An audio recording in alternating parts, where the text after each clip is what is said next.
Bayangkan sahabat beriman, seseorang ingin meraih pahala dengan membaca ayat kursi, tapi tanpa sadar ia membacanya di waktu yang justru dilarang.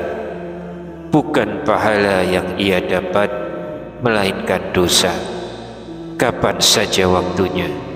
Mari kita bahas bersama.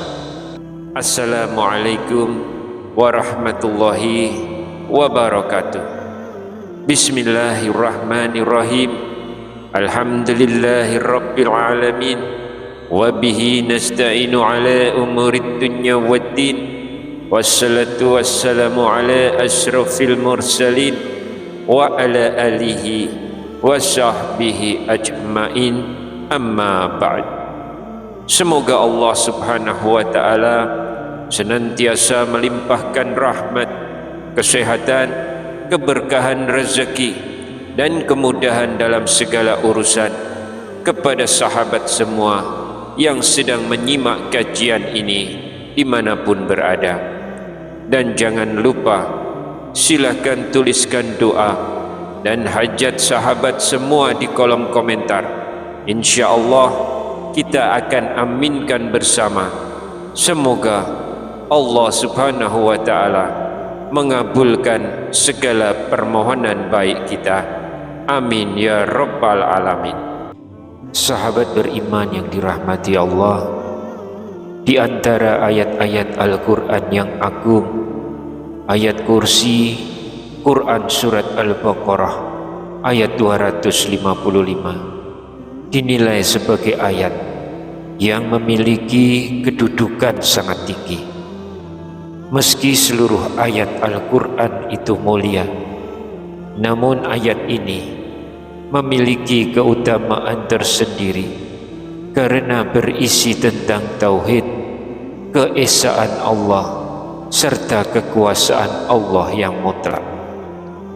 Keutamaan membaca ayat kursi erat kaitannya dengan perlindungan dari Allah subhanahu wa ta'ala.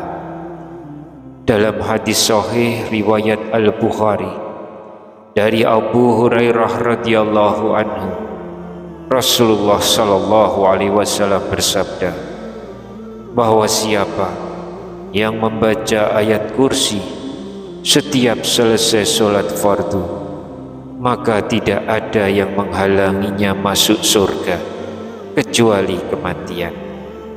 Ini menunjukkan derajat dan kemuliaannya. Adapun riwayat yang menyebutkan bahwa ketika ayat kursi diturunkan, beribu-ribu malaikat mengiringinya, seluruh berhala jatuh, mahkota para raja terlepas, para penguasa merunduk, setan berlarian, dan para malaikat bersujud. Adalah riwayat ini dinilai dhaif atau lemah dan tidak dapat dijadikan hujah. Namun makna kandungan ayat kursi sendiri sudah cukup menunjukkan kebesaran dan kemuliaannya tanpa harus bergantung pada riwayat tersebut. Pertanyaan penting yang bisa kita renungkan, bagaimanakah kedudukan ayat kursi dalam Al-Quran? Apa saja keutamaan yang dijanjikan bagi orang yang membacanya? Benarkah ada waktu yang terlarang untuk membaca ayat kursi?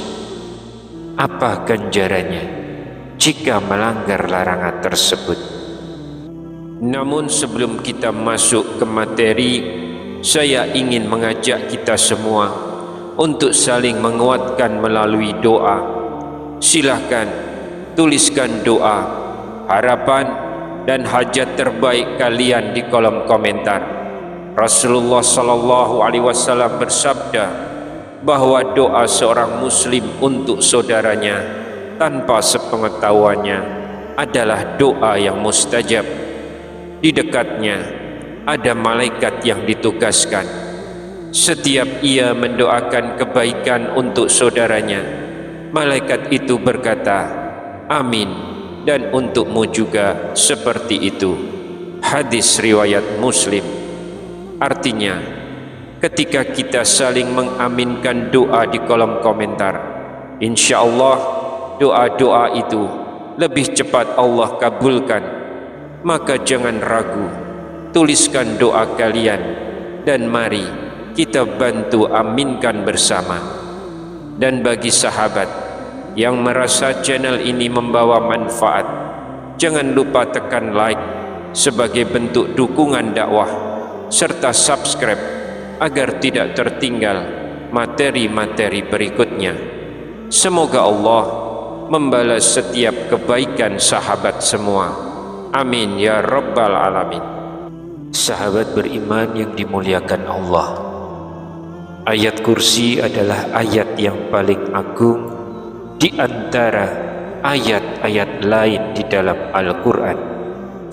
Ayat ini memuat makna yang sangat dalam tentang tauhid, keimanan, serta kekuasaan Allah yang mutlak. Hal ini sesuai dengan sabda Rasulullah sebagaimana diriwayatkan oleh Imam Muslim dari Ubay bin Ka'ab radhiyallahu anhu. Nabi sallallahu alaihi wasallam pernah bertanya kepadanya, "Wahai Abu Munzir, ayat apakah yang paling agung dalam kitabullah?" Ubay menjawab, "Allah dan Rasulnya yang lebih mengetahui." Nabi sallallahu alaihi wasallam mengulangi pertanyaannya beberapa kali hingga akhirnya Ubay menjawab, "Ayat kursi." Maka Nabi sallallahu alaihi wasallam bersabda, "Selamat bagi engkau wahai Abu Munzir atas ilmu yang engkau miliki." Sahabat beriman, kita mungkin sering membaca ayat kursi. Oleh karena itu, mari kita pahami kembali makna agung yang terkandung di dalamnya. Allah subhanahu wa ta'ala berfirman dalam ayat kursi, Allah, tidak ada Tuhan yang berhak disembah melainkan Dia yang hidup kekal lagi terus-menerus mengurus makhluknya, tidak mengantuk dan tidak tidur. Kepunyaannya apa yang di langit dan di bumi. Tiada yang dapat memberi syafaat di sisi Allah tanpa izinnya. Allah mengetahui apa-apa yang di hadapan mereka dan di belakang mereka, dan mereka tidak mengetahui sesuatu apapun dari ilmu Allah melainkan apa yang Dia kehendaki.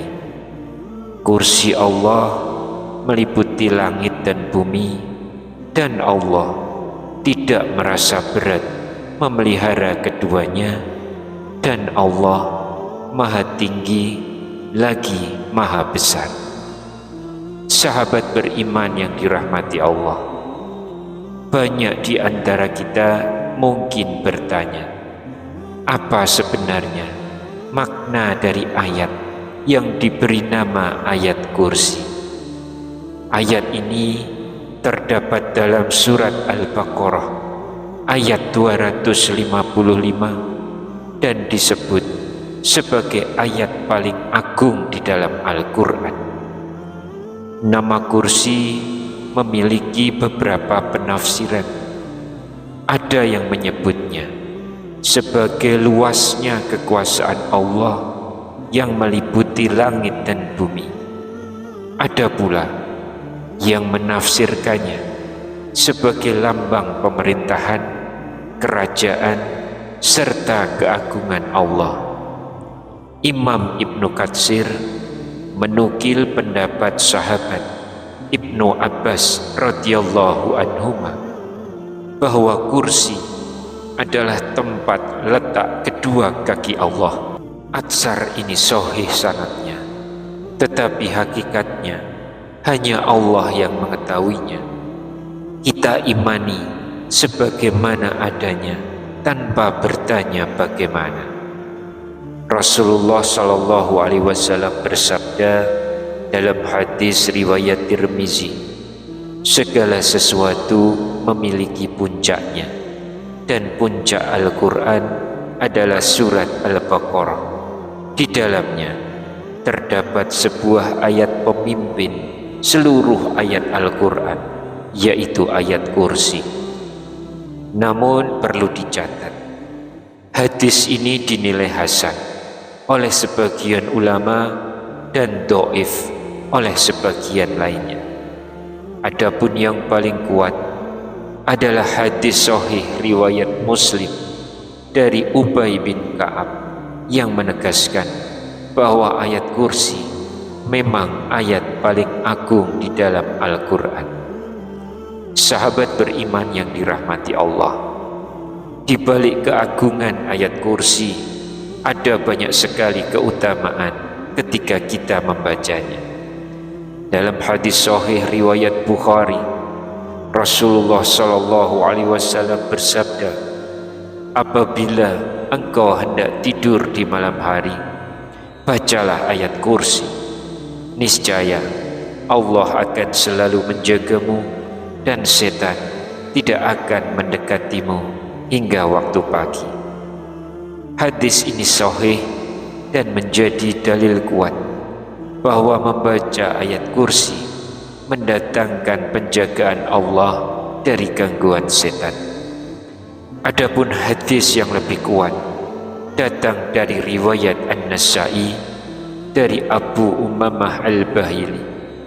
Rasulullah Shallallahu Alaihi Wasallam bersabda, barang siapa membaca ayat kursi di akhir setiap sholat fardu, maka tidak ada yang menghalanginya masuk surga kecuali kematian. Hadis ini hasan sahih dan menunjukkan betapa besar keutamaan membaca ayat kursi setelah sholat. Karena itu, waktu-waktu yang disunahkan membaca ayat kursi antara lain setiap selesai sholat fardu, di pagi dan petang hari dalam rangkaian zikir, serta sebelum tidur. Namun ada pula waktu dan kondisi tertentu yang tidak boleh kita membaca Al-Quran termasuk ayat kursi. Yang pertama, ketika rukuk dan sujud dalam sholat. Rasulullah Shallallahu Alaihi Wasallam bersabda, ketahuilah, aku dilarang membaca Al-Quran ketika rukuk dan sujud, maka agungkanlah Allah ketika rukuk dan perbanyaklah doa ketika sujud, karena doa di dalamnya lebih layak untuk dikabulkan. Hadis riwayat Muslim. Hadis ini sahih dan menjadi dasar bahwa membaca ayat Al-Quran termasuk ayat kursi tidak boleh dilakukan saat rukuk dan sujud. Saat itu yang diperintahkan adalah tasbih, takbir, dan doa. Yang kedua, ketika berada di toilet atau tempat najis. Membaca Al-Quran di tempat najis dianggap tidak pantas dan bertentangan dengan adab terhadap kalamullah. Para ulama berijma bahwa Al-Quran harus dibaca di tempat yang suci dan terhormat. Ibnul Qayyim menjelaskan dalam I'lamul Muwaqqi'in bahwa membaca Al-Quran di tempat najis adalah bentuk merendahkan kesucian Al-Quran. Maka jika seseorang berada di toilet atau kamar mandi, ia tidak boleh membaca Al-Quran dengan lisan, baik satu ayat maupun sebagian ayat. Yang ketiga, ketika dalam keadaan hadas besar, junub, haid, atau nifas. Terdapat hadis riwayat Tirmizi dan Ibnu Majah, wanita haid dan orang junub tidak boleh membaca Al-Quran walaupun satu ayat. Hadis ini memang diperselisihkan Sebagian ulama menilainya dhaif, sebagian menilainya hasan. Mayoritas ulama Syafi'i, Hambali, Hanafi berpendapat tidak boleh membaca Al-Quran dalam keadaan hadas besar kecuali dalam hati tanpa menggerakkan lisan. Namun mazhab Maliki membolehkan wanita haid membaca Al-Quran jika ada kebutuhan, misalnya mengajarkan atau takut lupa hafalan. Yang lebih hati-hati adalah tidak membaca Al-Quran saat junub, haid atau nifas sampai suci kembali. Yang keempat, ketika sangat mengantuk. Rasulullah SAW bersabda, apabila salah seorang dari kalian sholat dalam keadaan mengantuk, hendaklah ia tidur terlebih dahulu sampai ia sadar dengan apa yang dibacanya, sebab bisa jadi ia ingin beristighfar tapi justru mencaci dirinya sendiri. Hadis riwayat Muslim. Hadis ini menunjukkan bahwa membaca Al-Quran dalam keadaan sangat mengantuk makruh hukumnya, karena dikhawatirkan terjadi kesalahan bacaan, bahkan bisa mengubah makna.